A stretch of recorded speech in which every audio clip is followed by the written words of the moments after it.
Break के बाद स्वागत है आपका। आप देख रहे हैं शेयर बाजार सबका अधिकार, जहां पर हम आपके सवालों का जवाब देते हैं। ना सिर्फ स्टॉक स्पेसिफिक, लेकिन इस सेगमेंट में आप कोई भी स्टॉक मार्केट रिलेटेड डाउट पूछ सकते हैं, भले वो टर्म रिलेटेड हो या ट्रेडिंग स्टाइल रिलेटेड हो। तो आप इस रिलेटेड भी अपने सवाल भेजिए। सवाल भेजने का जरिया बता देता हूँ, बहुत आसान है। आपके स्क्रीन पर एक क्यूआर कोड फ्लैश हो रहा होगा, उस क्यूआर कोड को आप स्कैन करिए, जिसके ज़रिए आप हमें व्हाट्सएप पर अपने सवाल भेज सकते हैं।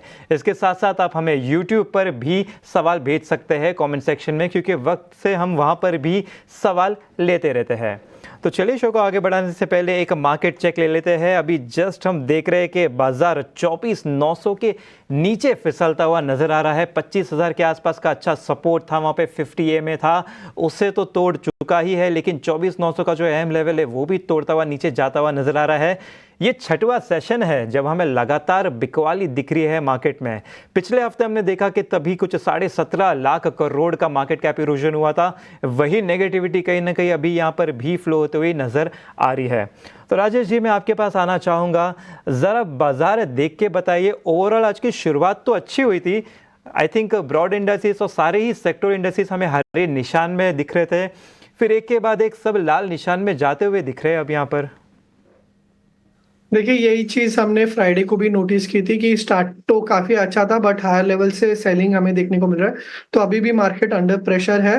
नेक्स्ट लेवल जो देखना होगा वो होगा 24,750 और 800 का रेंज। सितंबर में यहाँ से रैली आई थी, तो वहां से भी अगर कोई बाउंस आता है तो बाउंस में भी सेलिंग ही रहेगा। बट अभी यहाँ पे सेल नहीं करना, क्योंकि की लेवल्स पे आ रहे हैं। अगर बैंक निफ्टी के बारे में बात करें तो वो भी 89 EMA के आसपास आ रहा है। तो अगर आप देखें लास्ट 10 मिनट में काफी अच्छा 50 पॉइंट का डाउन टिक निफ्टी में आया है, तो डेफिनेटली एक मोमेंटम डाउन है। यहाँ पे वेट एंड वॉच का रहेगा। जब तक कोई मेजर रिवर्सल नहीं दिखता तब तक लॉन्ग्स अवॉइड कीजिए। बाउंस आता है तो बाउंस में सेल करते रहिए। जी बिल्कुल, बाउंस आता तो बाउंस में सेल करते रहिए, ये बताया है राजेश जी ने। चलिए, इसी के साथ यूट्यूब पर काफ़ी सवाल आ रहे हैं, तो वहाँ से हम सवाल ले लेते हैं। तो ये सवाल आयशा जी की तरफ से अशोक लेलैंड पर। तेजस जी, मैं आपके पास आना चाहूँगा इस सवाल के लिए। तो इनकी खरीदारी है 100 शेयरों की 225 के रेट से। अब वहाँ से देखें तो बाजार में ज़्यादा खास करेक्शन नहीं, कुछ 2% ही नीचे आता हुआ नजर आया है स्टॉक। हालांकि अगर हम अगस्त हाई से देखें तो वहाँ से 15-16% गिर चुका है। लेकिन अब जो लेवल पर है, हम देख रहे हैं कि जुलाई एंड में भी इसी लेवल के आसपास से एक रिवर्सल नजर आया था। तो यहाँ पर टेक्निकली आपकी क्या राय बनती है? ओवरसोल्ड हो चुका है, थोड़ा रिवर्स से एक्सपेक्ट किया जा सकता है? साथ ही साथ एक स्टॉप लॉस भी बता दीजिए। देखिए, ये स्टॉक ने जो है 264 का एक हाई बना के हमने कंटिन्यूसली इसमें सेल ऑफ देखा है। स्टॉक ने अपनी 50 दिन और 20 दिन की मूविंग एवरेज तोड़ दिया, और उसके बाद स्टॉक में जो डाउनसाइड मोमेंटम था वो एक्सेलरेट होते हुआ है। अभी ये एक लॉन्ग टर्म सपोर्ट के करीबन ट्रेड कर रहा है। 215 से लेके 220 के करीबन अच्छा खासा सपोर्ट है। तो मेरे हिसाब से अगर इनका लंबी अवधि का नजरिया है तो 215 का एक स्टॉप लॉस लगा के होल्ड कर सकते हैं। और यहाँ से अगर कोई रैली आती है तो ऊपर में 235 240 के करीबन अगर पुल बैक रैली आती है तो वहां पे उनको एग्जिट करना चाहिए। तो 215 के स्टॉप लॉस से होल्ड कर लीजिए स्टॉक को, और इसमें अगर 235-40 का लेवल आता है तो वहां पे एग्जिट करिए। ठीक है, तो ये है राय अशोक लेलैंड पर आपको मिलती हुई। दामोदर राव हमारे साथ इस वक्त फोन लाइन पर जुड़े हुए हैं। दामोदर जी नमस्कार, कहां से बात कर रहे हैं? नमस्कार जी, मैं रायपुर छत्तीसगढ़ से बोल रहा था। जी बताएं, किस तरह से मदद की जाए आपकी? हाँ जी, मैंने IDFC फर्स्ट बैंक के 100 शेयर लिए थे 88 रुपीज के रेट पर। ठीक है, तो हमें बताइए कितना समय दे सकते हैं? नहीं, मैं तो लॉन्ग टर्म के लिए रखा था। ठीक है, रेट जैसा गिर रहा है इस हिसाब से जी जी बिल्कुल। थोड़ा राजेश जी, मैं आपके पास आना चाहूंगा। IDFC फर्स्ट बैंक का 88 रुपए के भाव पे इन्होंने लिया हुआ है। नजरिया इनका लॉन्ग टर्म था, लेकिन लगातार भाव गिरने से थोड़े चिंतित हैं। बताइए क्या करना चाहिए?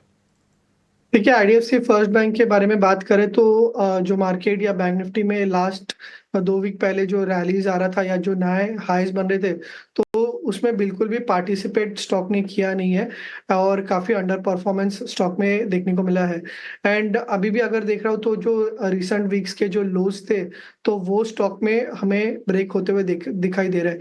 तो ऑलरेडी काफी गिरा है स्टॉक, एंड आगे भी ये फर्दर वीकनेस हमें देखने को मिल सकता है towards the levels of 65। But क्योंकि ये एक लॉन्ग टर्म इन्वेस्टर है, 65 एक अच्छा सपोर्ट है, एक मेजर लॉन्ग टर्म ब्रेकआउट 65 के आसपास है। यहाँ पे ओवरसोल्ड भी है काउंटर और कहीं ना कहीं पॉजिटिव डाइवर्जेंस भी है।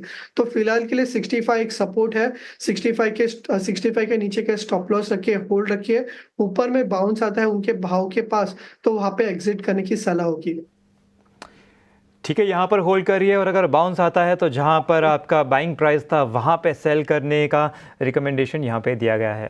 इसी के साथ हमारे पास व्हाट्सएप पे भी सवाल आ रहे तो वहाँ से ले लेते हैं। ये सवाल है आबिद अंसारी जी का। तो ये जियो फाइनेंशियल होल्ड कर रहे हैं 50 शेयर 360 के भाव से।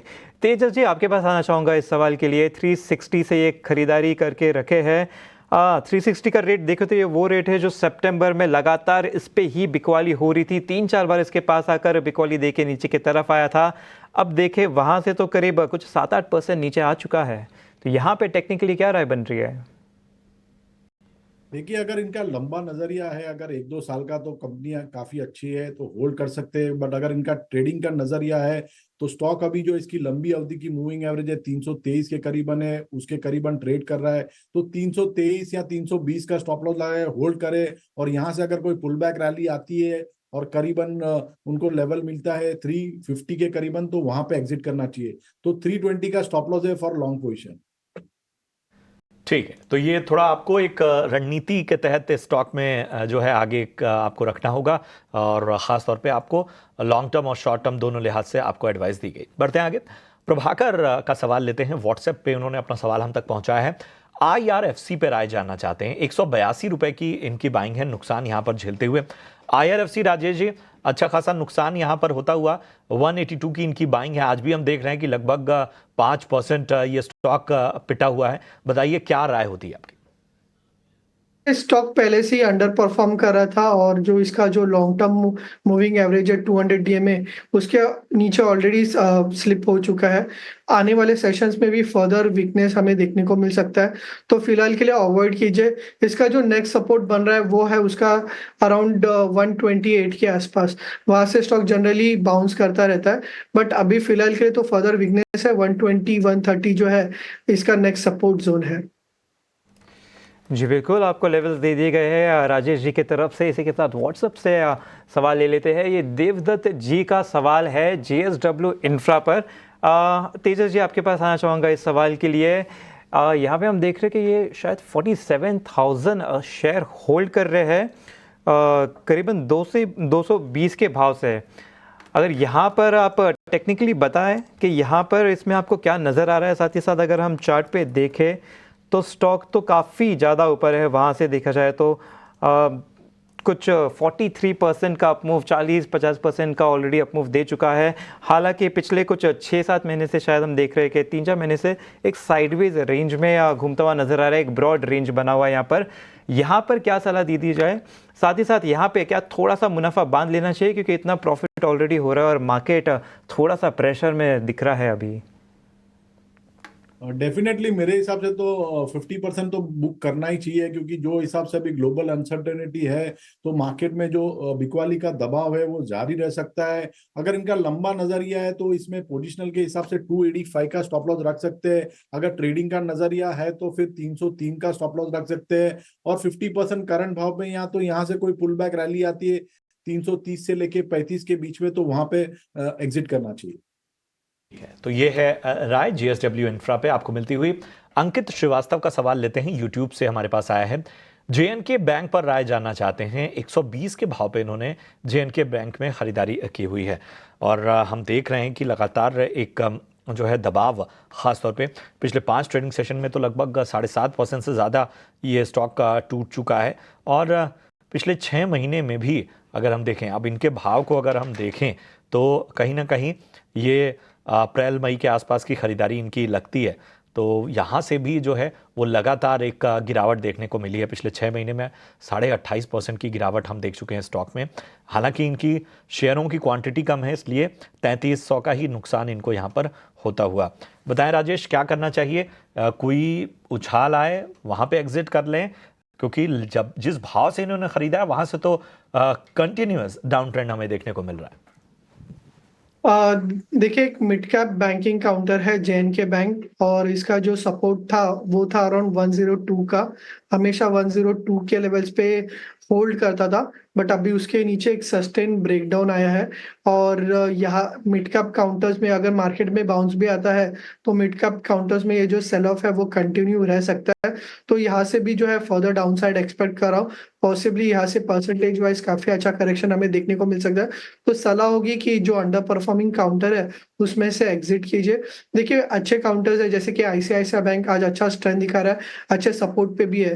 तो बैंक पॉलिसी है, बैंक निफ्टी सपोर्ट पे है। तो अगर यहाँ से कोई अच्छा बाइंग करना है तो फ्रंट लाइन में जाइए। जे.एन.के में से एग्जिट कीजिए, आईसीआईसीआई में अच्छा काउंटर है उसमें शिफ्ट कर सकते हैं। जी बिल्कुल, जे.एन.के में थोड़ा बेयरिश सेंटिमेंट बनता हुआ नजर आ रहा है, इससे एग्जिट करके आपको ऑल्टरनेट दे दिया गया है, आप आईसीआईसीआई बैंक में अपने पोजीशन ले सकते हैं। चलिए इसी के साथ अभी व्हाट्सएप पर एक सवाल है, ये अजीजुल जी का है और तेजस जी आपके पास आना चाहूँगा इस सवाल के लिए। BEL में इनकी खरीदारी है, 200 शेयर होल्ड कर रहे हैं कुछ 297 के भाव से। अब वहाँ से देखिए तो स्टॉक ऑलरेडी 11% गिर चुका है, लेकिन जुलाई हाई से देखें तो वहाँ से कुछ 20-22% गिर चुका है। इतना गिरने के बाद यहाँ पर क्या थोड़ा सा ओवरसोल्ड सा नज़र आ रहा है या ये कंटिन्यू होता हुआ दिख रहा है मार्केट नीचे की तरफ स्टॉक के लिए? देखिए स्टॉक अभी एक डाउन ट्रेंड में है, लोअर टॉप लोअर बॉटम का फॉर्मेशन बन रहा है। तो यहाँ से अगर कोई पुल बैक रैली आती है करीबन 280-85 के करीबन, वहां पे एग्जिट करना चाहिए। अगर इनका लंबा नजरिया है और इन्वेस्टमेंट के हिसाब से होल्ड करना चाहते हैं तो फिर 250 का इनको एक स्टॉप लॉस लगाना पड़ेगा, जो इसकी 200 एक्सपोनेंशियल मूविंग एवरेज है। तो मेरे हिसाब से अगर ट्रेडर है तो पुल बैक रैली में निकल जाइए, और अगर इन्वेस्टर है तो 252 का स्टॉप लॉस लगा दीजिए। ट्रेडिंग और इन्वेस्टिंग दोनों के लिहाज से आपको राय मिलती हुई BEL पे। बढ़ते हैं आगे। विवेक भारद्वाज हमारे साथ फोन लाइन पर जुड़े हैं। विवेक का गुड मॉर्निंग, कहाँ से बात कर रहे हैं? जी मैं मुंबई से बोल रहा हूँ। जी विवेक बताएं, किस मेरा स्टॉक पे आपको राय जाननी है?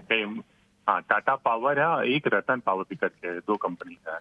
ठीक है, टाटा पावर पे हम आपको राय दे सकते हैं, ये हमारे डेटाबेस में है। बताएं टाटा पावर किस भाव पे आपने लिया है? मैंने 230 में लिया था और मेरा लॉन्ग टर्म वो है, लेकिन जब ये मतलब जो चर्निंग होता है ना, ये इसका तो बहुत तेज है, नीचे गिरने बहुत तेज गिरता है, ऊपर जाने बहुत टाइम लगा था। कोई गुड न्यूज मतलब कोई बैड न्यूज तो रहती नहीं है इसके लिए, लेकिन जब गिरता है बहुत भयंकर गिरता है, वो समझ नहीं आ रहा है। ठीक है, पहले तो लेकिन आप बधाई स्वीकार कीजिए, क्योंकि जिस भाव पे आपने 230 के भाव पे लिया है और स्टॉक्स की संख्या भी आपने अच्छी ली है, तो इसलिए यहाँ पर मुनाफा होता हुआ। हमें बता दें कि कितना समय और देना चाहते हैं आप? हम देने का 5 साल दे दें, 2 साल दे दें, हमें मतलब हमने इन्वेस्टमेंट ले रखा हुआ है। ठीक है, बट चलिए। ये है कि मुझे कि बाकी चीजों में इतना इसका जो अगर जितनी न्यूज आती है तो न्यूज के हिसाब से मैं देखता हूँ कि ये जो है ठीक है, हाँ क्वालिटी स्टॉक है, लेकिन आपकी जो चिंताएं हैं वो मैं समझ सकता हूँ। राजेश मैं आपके पास आना चाहता हूँ। अच्छे फायदे में है, लेकिन एक जो इनकी चिंता है कि जिस तेजी से ऊपर नहीं जाता है उससे डबल तेजी से नीचे ये स्टॉक आ जाता है। और आज भी यह देखिए कि 4.25% की गिरावट यहाँ पर देखने को मिल रही है। लॉन्ग टर्म जो है वो नजरिया है इनका, लेकिन बताइए क्या रणनीति रखनी चाहिए? देखिए टाटा पावर को अगर आप देखें तो एक आउट परफॉर्मिंग काउंटर है एंड जनरली थोड़ा स्लो मूव होता है। तो जनरली जब देखते हैं गेन्स तो गेन्स थोड़े स्लो आते हैं। एंड अगर आप लास्ट वीक का अगर उसका मोमेंट देखें तो हालांकि मार्केट 1200 पॉइंट निफ्टी मतलब हायर लेवल से निफ्टी में करेक्शन आया है, टाटा पावर में मेजर करेक्शन देखने को नहीं मिला है। एंड आज अगर आप देखें तो 4% डाउन है, ये last leg of sell off है जो मार्केट में भी दिख रहा है। तो वही स्टॉक में भी जो स्टॉक्स ऊपर के लेवल से नहीं गिरे तो उनमें प्रॉफिट बुकिंग देखने को मिल रहा है। बट इसमें अभी भी ट्रेंड पॉजिटिव है, लंबी अवधि का इनका व्यू है, तो डेफिनेटली बने रहिए। नीचे में अगर आप देखें तो अभी भी 410 420 पे इसका 200 डीए में है। मैं सलाह दूंगा कि इस स्टॉक में चर्निंग करते रहिए। ऊपर के लेवल पे अगर 480 485 ऐसा आता है तो पार्शियली बुक करते रहिए। वापस नीचे आता है 410 420, वहां पे वापस वो पार्शियल बाय कीजिए। तो चर्निंग करते रहिए, नीचे के लेवल पे पार्शियल बाय और ऊपर के लेवल पे पार्शियल बुक करते रहिए। जी बिल्कुल, बहुत ही बेहतरीन स्ट्रैटेजी आपको बता दी गई है। इसमें आप होल्ड करिए, ऊपर की तरफ 480 के आसपास रेजिस्टेंस है तो वहाँ पर कहीं ना कहीं आप थोड़ा सेल करते रहिए। नीचे की तरफ आएगा तो 200 डीएमए 420 के आसपास है शायद इन्होंने बताया, वहाँ पर अच्छी खरीदारी कर सकते हैं। तो इसी रेंज में आप ऐसे धीरे धीरे ट्रेड कर सकते हैं अपने करेंट होल्डिंग को होल्ड करते हुए भी। तो चलिए राजेश जी, आपसे ही बात करूँगा क्योंकि आपने जिस तरह से बताया कि ट्रेडिंग कैसे किया जा सकता है उससे ही रिलेटेड ये एक प्रश्न है। दरअसल ये तारा चंद्र जी का सवाल है, भारत डायनेमिक्स पर इनकी खरीदारी है, कुछ 1530 से ये होल्ड कर रहे हैं। अगर यहाँ पे हम चार्ट में भी देखें तो वहाँ से स्टॉक काफ़ी नीचे की तरफ गिर चुका है। अगर यहाँ पे हम देख रहे हैं करीबन 30% नीचे की तरफ गिर चुका है। हालांकि एक डिफेंस स्टॉक है, काफ़ी स्ट्रॉन्ग लोग इसमें खरीदारी करके होल्ड करके रखते। 2024 में देखा जाए तो स्टॉक ने काफ़ी अच्छा अपमूव दिया था, पहले तो कुछ 100% से भी ज़्यादा का, लेकिन ऊपर से इतनी बिकवाली आई है कि अगर 2024 का ही रिटर्न देखें तो कुछ 20-25% का ही रह गया है।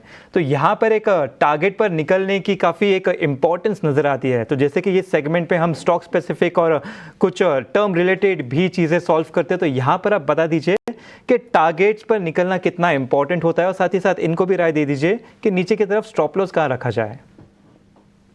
देखिए, जब भी स्टॉक में अगर आपको अच्छा रिटर्न्स मिले तो उसके बाद ट्रेल स्टॉप लॉस करता रहना चाहिए कि एक लेवल आपको ध्यान में रखना चाहिए कि कहाँ पे आएगा तो एक शॉर्ट टर्म ट्रेंड जो है वो नेगेटिव हो जाएगा एंड उसके बाद हमें एग्जिट करना चाहिए। अगर आप बीडीएल का चार्ट देखें तो मई मंथ में काफी एक अच्छा रैली आया था बीडीएल में और वहां से 1000 लेवल से विद इन अ मंथ वो 1600 के लेवल्स तक गया था।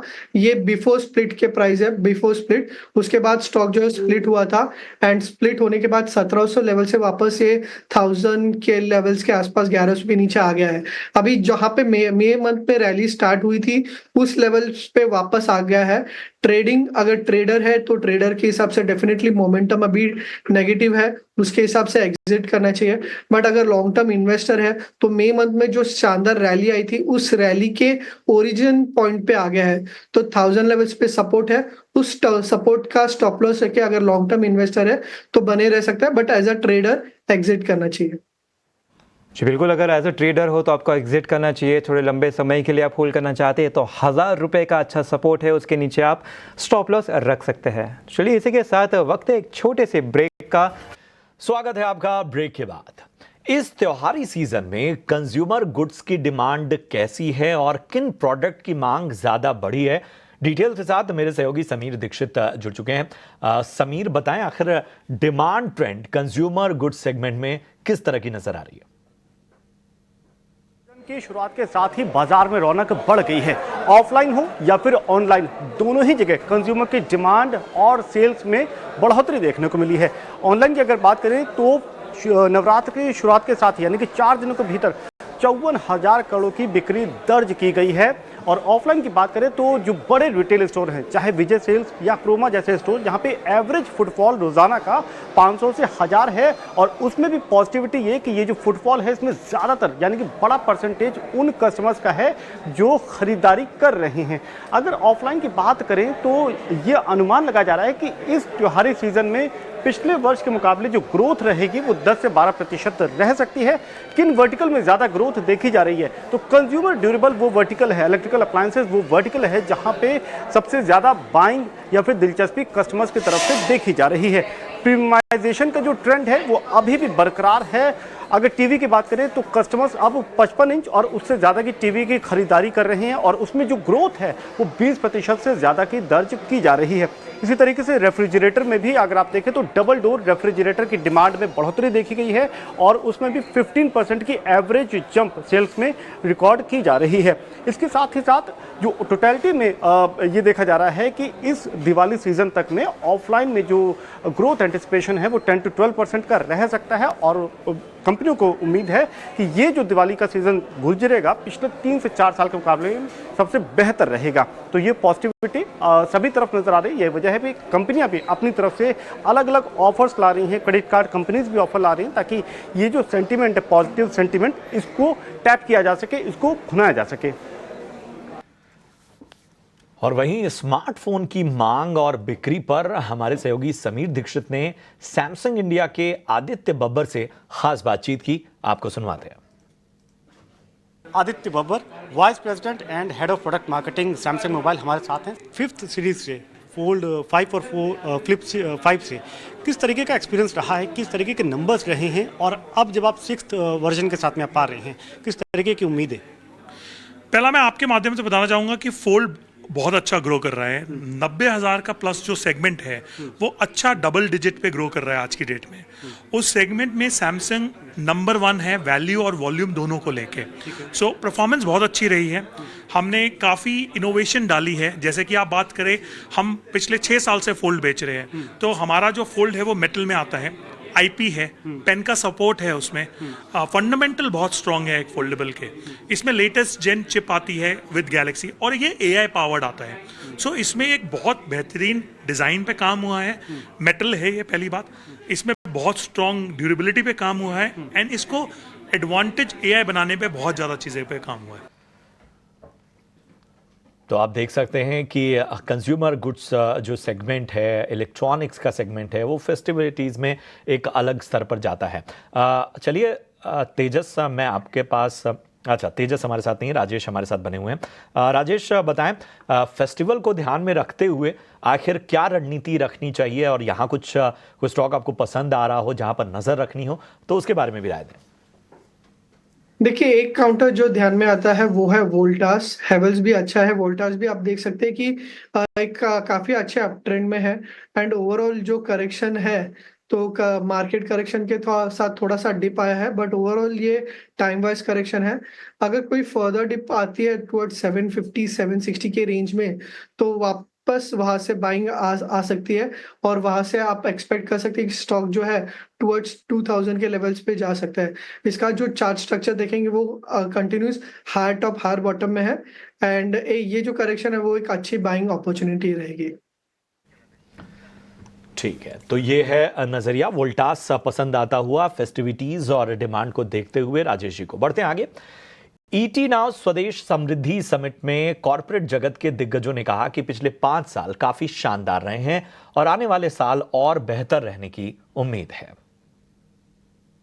हम सब तभी फक्र से रहते हैं इस देश में, या इस देश की वेल्थ को या इस देश को एंजॉय करते हैं, जब आपकी जैसी कंपनीज कुछ ऐसे प्रोडक्ट बना रही है जिससे हमारी सेफ्टी और सुरक्षा पूरी तरह से हम कहते हैं कि हम पूरी तरह से फिट हैं, क्योंकि आप वॉरशिप्स में, आप आर्मी को भी देते हैं, आप पैसेंजर्स में भी हैं।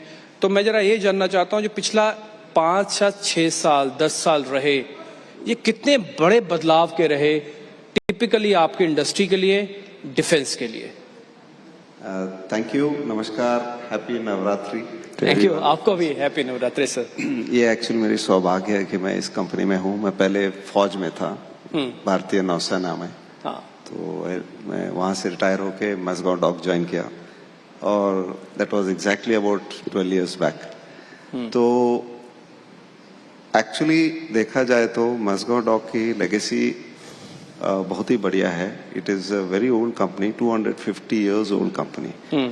दुनिया में ऐसे बहुत कम कंपनीज हैं जो 250 years ओल्ड सस्टेन कर चुके हैं, and primarily in the business of making warships and submarines.